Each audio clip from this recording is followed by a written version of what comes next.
Are there some studies that now, because I'm sure you get that same Mhm. resistance, that you like to refer to help people understand, to bust those myths? There are certain studies you use for that I would refer to for certain types of arguments. Of So course. let's just say I'll give an example of one really quick. Let's say someone is making the argument that saturated fat does not raise cardiovascular risk.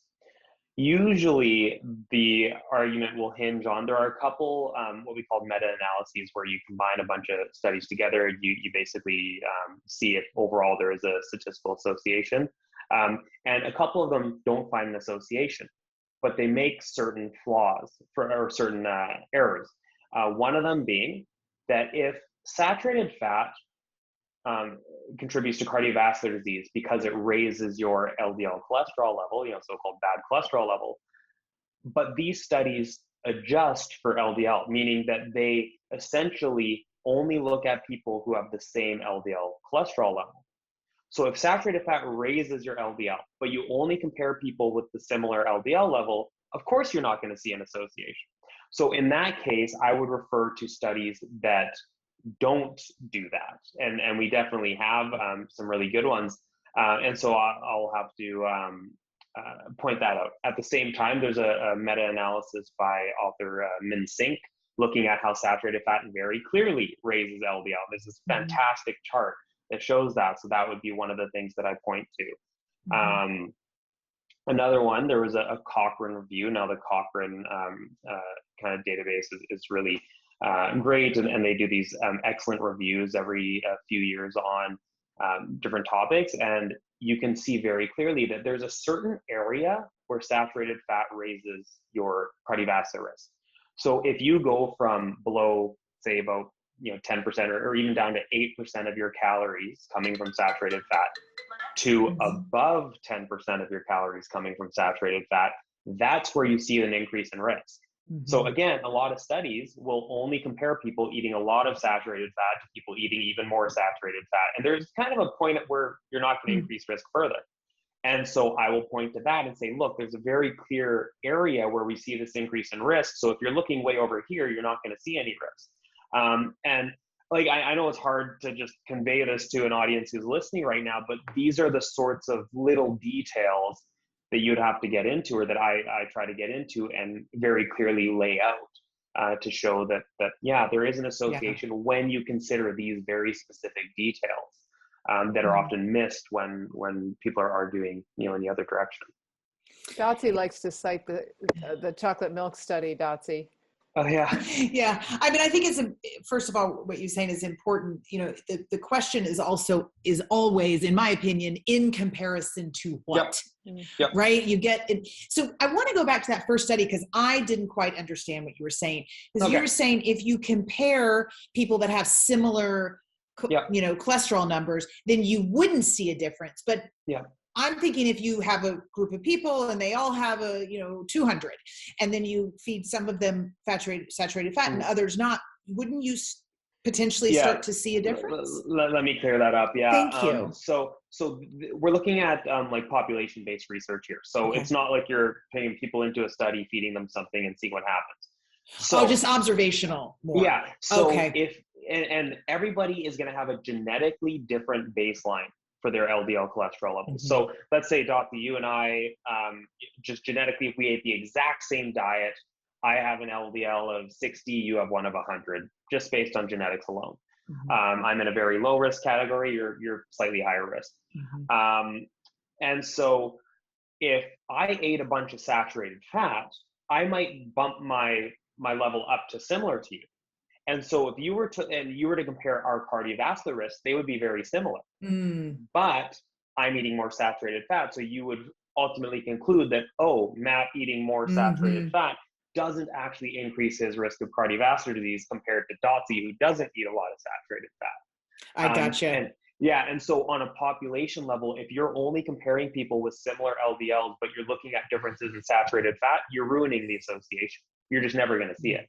And that's a huge issue we see. It's called overadjustment. You're adjusting for factors that are directly influenced by the intervention that you're looking at. And this is a big issue in nutrition in general, because some people would argue that BMI adjustments are over-adjustment, or, and blood pressure adjustments can be over-adjustment, because if dietary changes, if eating a plant-based diet lowers body weight on average, adjusting for BMI might actually be considered an over-adjustment and would actually negate some of the benefit. And so there's all of these little details that you need to understand and really convey, or at least try to convey, which is what I try to do. I don't know how successful it always is, but try to convey to the layperson so that they can actually have a decent grasp on how certain food choices affect their risk. Right. That over adjustment is part of the study that Alexandra was just speaking of. I'm always frustrated by the quote study where they tried to show that chocolate milk was an excellent recovery beverage, and then in comparison to what? A sugary water with zero protein. But the over adjustment was, when you look at who they studied, 7 white men of Irish descent. So obviously singling out for non-lactose intolerance. So maybe you could surmise that chocolate milk isn't too terrible for those 7 white Irishmen, but you can't say the whole population is, going to recover well from this, from cow's milk, and probably not great for those guys either. But that is I never realized that was called over adjustment, and that is, And there's a similar issue with research on collagen, because you'll see a lot of these studies on collagen, and maybe seeing improvements in certain skin parameters, but they're always compared to a placebo powder. They never actually compare to other protein sources. And collagen is a protein, and protein intake may actually have benefits in the same way.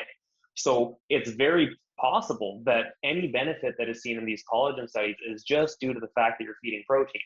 But they don't use a proper, and I wouldn't call that over adjustment, but they aren't using a proper control. And so, or an active control or something like that. So we see these sorts of issues all the time. There was a brand new review that was just published in the journal called Animal. It's not biased at all. But there's a brand new review there talking about the health impact, the environmental impact, and even the ethics of eating meat, making an argument for, or of animal ag in general, making an argument for or against the reduction in animal ag, globally, and essentially for including it in our diets. And honestly, pretty similar amounts, it sounded like, to what we're consuming now, or at least they didn't make a strong argument for reduction.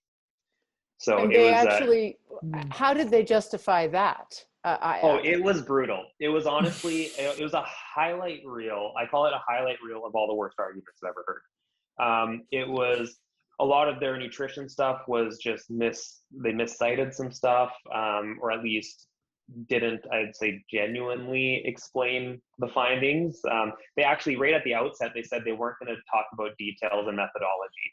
And their reason for that was that there isn't enough time or space, but I think that's such a cop-out.